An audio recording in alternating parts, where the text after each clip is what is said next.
अरे कोण बोलतं का व्हिडिओ बघून इंग्रजी शिकता येत नाही? मी इंग्रजी शिकवायला तयार आहे. जर तुम्ही सुद्धा इंग्रजी शिकायला आणि प्रॅक्टिस करायला तयार असाल तर हे ऐका. मी एक चॅलेंज घेतलंय तुम्हाला इंग्रजीमधले हॅज हॅवचे सर्वच्या सर्व युजेस शिकवण्याचं. याच्यामध्ये आपण has been, have been, has to, has had, have had, active, passive अशा बेसिकपासून ते ॲडव्हान्सपर्यंतच्या सर्व गोष्टी कव्हर करू. सोबतच तुम्हाला मी एक PDF सुद्धा प्रोव्हाइड करेल ज्याच्यामध्ये आपण शिकलेल्या गोष्टींच्या नोट्स, वाक्य आणि काही एक्स्ट्रा वाक्य असतील तुमच्या प्रॅक्टिससाठी. या चॅलेंजमध्ये अराउंड 7 ते 8 पार्ट्स असतील, पण तुम्हाला सुद्धा 2 गोष्टी कराव्या लागतील बरं का.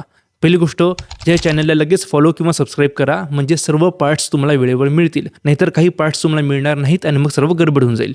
आणि दुसरी गोष्ट, तुम्हाला सर्व व्हिडिओज आरामात एका जागी बसून शांतपणे बघायचेत आणि दिलेली प्रॅक्टिस करायची. मग बघा अगदी दुसऱ्याच पार्टपासून तुम्ही सिंपल वाक्य बनवायला सुरुवात कराल. सो जर तुम्हाला सुद्धा माझ्या ह्या चॅनलचा पार्ट बनायचा असेल तर लगेच या चॅनलला फॉलो करा. हा व्हिडिओ बाकी लोकांसोबत शेअरसुद्धा करा. आता भेटू उद्या पार्ट 1 मध्ये. थँक्यू.